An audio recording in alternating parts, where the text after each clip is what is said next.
उनकी विराग्नि से मेरे मर्म स्थान जलते रहे।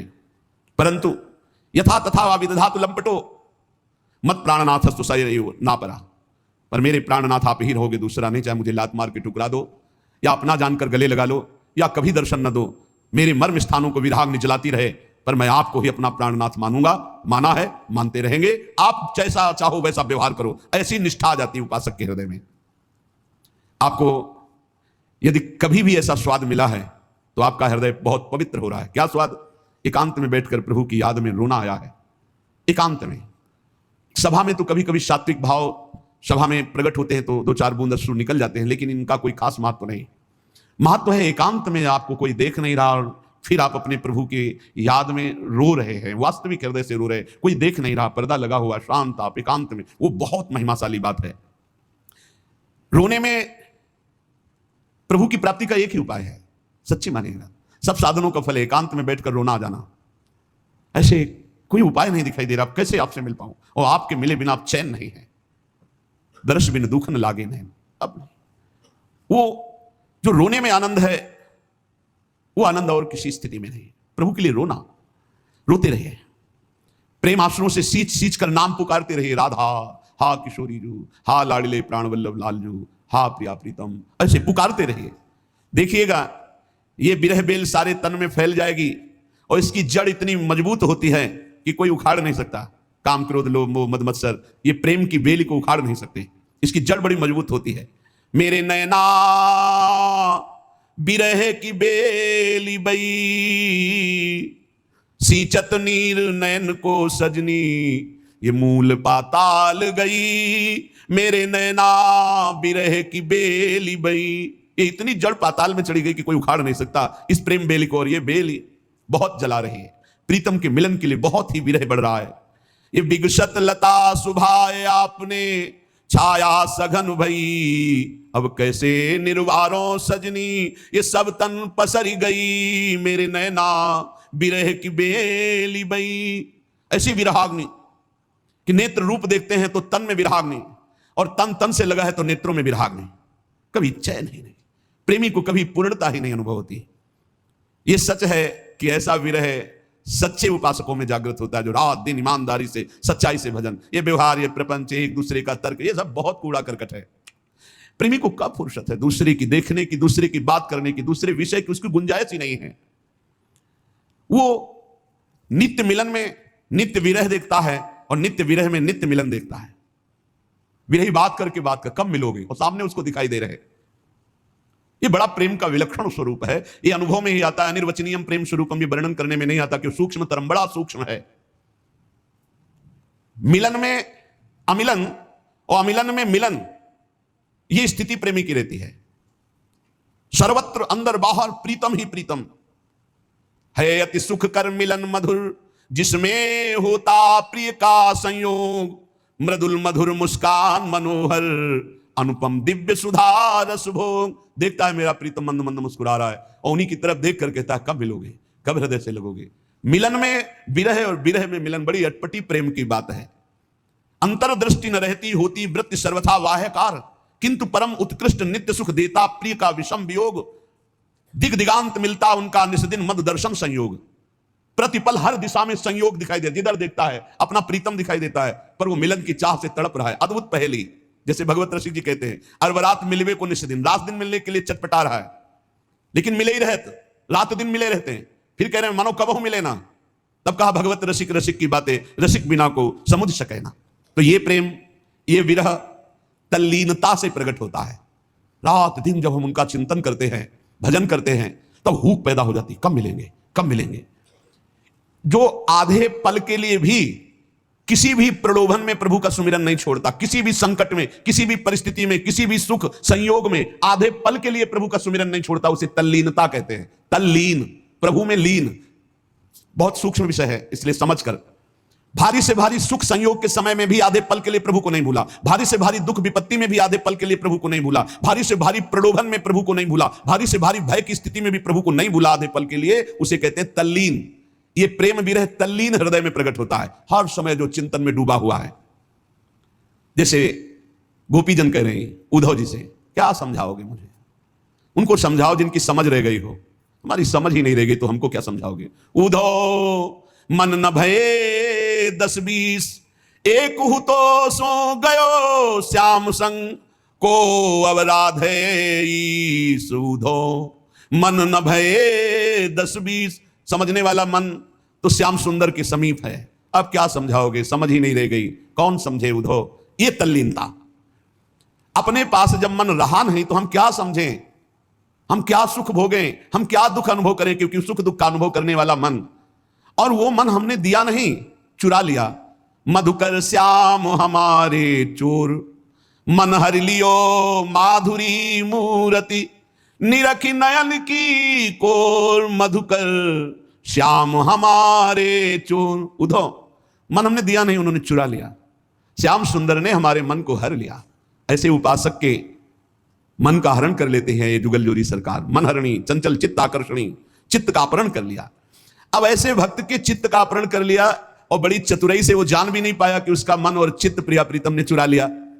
अब वो दूसरों को देख रहा है पर चित्त ही नहीं है, तो क्या देखे। बिना मन के संयोग के कोई भी इंद्रिय अपना कार्य नहीं कर सकती। जैसे कान है, आप बात कर रहे हो लेकिन मन कहीं और हो तो हमें बात समझ में नहीं आएगी। फिर दोबारा पूछे क्या कहा आपने, बोले क्यों आप सुन नहीं रहे थे, वो नहीं थोड़ा मन कहीं और चला। मन अगर और जगह चला गया तो नेत्र खुले होने पर भी देखते हुए भी नहीं दिखाई देता, कान होने पर भी सुनाई देते हुए भी नहीं सुनाई देता। ऐसे ही उस उपासक की स्थिति होती है, जिसका चित्त, जिसका मन चित्त चोर प्रभु ने चुरा लिया, उसे अब न संसारिक बात सुनाई देती है, न संसारिक दृश्य दिखाई देता है। एकमात्र प्रभु में तल्लीन स्थिति, दूसरे की कल्पना नहीं उसके हृदय में। वो कैसे किसी से रति करे या कैसे किसी से बात करे। देखो गोपीजन कह रहे श्याम तन श्याम मन, श्याम है हमारो धन, आठों याम उधो हमें, श्याम ही सो काम है। श्याम हिए श्याम जिए, श्याम बिनु नाही तिए, आंधे की सिला करी आधार श्याम नाम है। श्याम मति श्याम गति, श्याम ही है प्राणपति, श्याम सुखदाई सो भलाई शोभा धाम है। उधो तुम भये बोरे, पाती लेके आए दौरे, जोग कहां राखे यहां रोम रोम श्याम है। ये तल्लीनता की स्थिति, तभी गोपी प्रेम की ध्वजा। उधो तुम बावरे हो गए हो, ये ज्ञान की बात सुनाने के लिए आए हो, हमें योग सिखा रहे हो। अरे यहां रोम रोम में श्याम है। श्याम हमारे तन हो चुके हैं, श्याम हमारे मन हो चुके हैं, श्याम हमारे धन है। आठों याम केवल हमारा श्याम से ही संबंध है। श्याम हृदय में, श्याम जीवन है, श्याम के बिना हमारा अस्तित्व नहीं। आंधे की सी लाकरी आधार श्याम नाम है।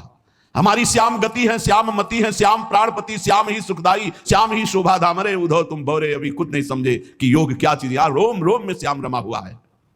जब तक ये तल्लीनता नहीं आती, अपने प्राण प्यारे आराध्य देव को छोड़ करके और कुछ सुहाई देता है। कैसे भक्त, कैसे प्रेमी, उत्साह उसके अंदर हो ही नहीं सकता किसी और वस्तु, व्यक्ति, स्थान के सानिध्य की, जिसे भगवत प्रेम की लालसा, भगवत चरणारविंद के आनंद की लालसा है। वो कोई किसी को देखे सुने तब कहीं मन हो, इच्छा उत्पन्न हो, उसका मन तो चला गया प्रीतम के पास, तो क्या देखे, क्या सुने, क्या इच्छा करे। पर जब तक ऐसी स्थिति नहीं है तो उस स्थिति के लाने के लिए अपने प्रभु आराध्य देव का एक क्षण भी विस्मरण न हो, यह नियम बनाओ। भजन का नियम, बहुत बड़ी वस्तु प्राप्त करने के लिए समय दे दिया प्रभु ने। सच्ची कहते हैं समय दे दिया, इससे बड़ा। पूज्य पंडित गया प्रसाद जी महाराज कहते हैं, ये अगर लाला ने तुम्हें भजन करने का समय दे दिया तो इनसे और कुछ मत मांगना, इनके पास और कुछ नहीं है। भजन करने का समय दे दिया, बहुत बड़ी कृपा होगी, भजन कर लो।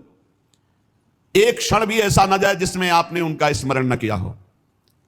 पहले बताया कि चाह, ऐसी चाह जिसमें कोई चाह नहीं, उसी चाह से विराग। फिर बताया विराग प्रकट होती है तल्लीनता में।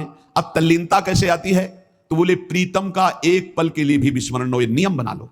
क्या जाता है, राधा राधा राधा राधा जपते हुए हर कार्य करो, जो भी क्रियाएं हो रही, भगवान नाम स्मरण। अंतर में वृत्ति फंसी रहनी चाहिए, छूटने न पावे नाम, तद विस्मरण परम व्याकुलते। अगर छूट गया तो व्याकुलता होनी चाहिए। भूल बर्दाश्त करते हो इसलिए नाम जब छूट जाता है। तुम्हें भूल में जलन नहीं होती कि कैसे भूल गया प्रभु को, कैसे मैं नाम छोड़ दिया प्रभु का। तुम भूल को बर्दाश्त कर रहे हो, इसलिए नाम जब निरंतर नहीं चल रहा। नहीं, व्याकुलता पैदा हो जाए, अंदर जलन पैदा हो जाए, कैसे छूट गया नाम, तो नाम निरंतर चलने लगेगा। अपने प्रीतम के लिए आधा क्षण भी किसी और को नहीं देना। पूरा जीवन अब नाम कर दिया। तनुवांग मनोभिरमलई शुभम तो वासिता। ये शरीर, ये मन, ये वाणी, ये मैं, सब कुछ प्रभु के नाम कर दिया। आप दूसरे की गुंजाइश नहीं। ये चरम सीमा की वृंदावन की प्रेम रस की प्राप्ति के लिए आराध्य देव बाध्य होकर उसके समीप रहते हैं, बाध्य होकर। सुमिर पवन सुत पावन नामू, अपने बस करी राखे रामू। इस चौपाई को बहुत ही गहराई से चिंतन करो। अपने बस करी राखे रामू, परम स्वतंत्र भगवान को अधीन कर लिया। किसके बल से? सुमिरन के बल से। सुमिर पवन सुत पावन नामू, अपने बस करी राखे रामू। यदि निरंतर नाम जल चल रहा है, आधे पल के लिए भी प्रभु को नहीं भूल रहे, तो आराध्य देव बाध्य होकर आपके अधीन हो जाएंगे। ये शब्द बहुत बोलने में सरल निकल गया पर बहुत कठिन है। आराध्य देव बाध्य होकर आपके अधीन हो जाएंगे। और अधीन नहीं, ऐसे थिरक थिरक कर नृत्य करते हुए आनंद प्रदान करते हैं। ऐसी लीलाएं जो महासुख में निमग्न कर देती है। ये हम सत्य के आधार पर कह रहा हूं। पूज्य भाई जी कह रहे हैं, केवल पूरी भावुकता नहीं, अर्थात अनुभव युक्त कह रहा हूं।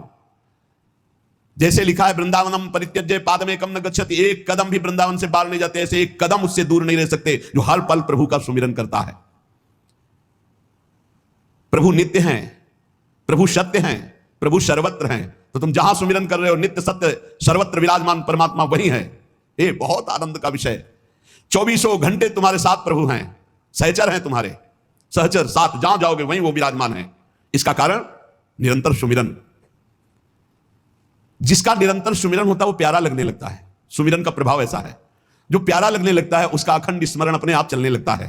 यही परलोक के सारे भोगों का त्याग, पूर्ण समर्पण कैसे भुलाया जा सकता है जिसके प्रति पूर्ण समर्पण हो चुका है। आहा, ये प्रीतम शब्द कितना आनंदमय है। प्रीतम, किसी के एक प्रीतम हो तो हाहाकार प्रेम का मच जाता है। यहां बिहरत दो प्रीतम कुंज, हृदय रूपी कुंज में दोनों प्रीतम गौर श्याम गलबहियां दे हुए। अद्भुत आनंद। एक प्रीतम में तो प्रेम का उन्माद चढ़ जाए। फिर मेरे दोनों प्रीतम, प्रिया और प्रीतम, ये दोनों जिसके नेत्रों में, हृदय में, कैसा अद्भुत आनंद होगा। आहा, कितना प्रिय शब्द है ये प्रीतम। प्रीतम तो कभी चित्त से कोई विसार दे तो प्रीतम कैसा? प्रीतम चित्त से बिसर जाए तो प्रीतम कहता। प्रीतम तभी माना युगल सरकार को जब चित्त से बिसरे ना। सिद्धांत है, तीनों लोकों के वैभव का लालच दिया जाए और आधे निमेष के लिए अपने प्रीतम को ना भूले, वही तल्लीन महाभागवत है। प्रीतम के प्यारे जन अपने प्रीतम के लिए सर्वस्व न्यौछावर कर देते हैं। बस एक बार वो हमसे बात कर लें, एक बार मैं देख लूं, इसके लिए सब कुछ न्यौछावर। यहां क्या न्यौछावर है?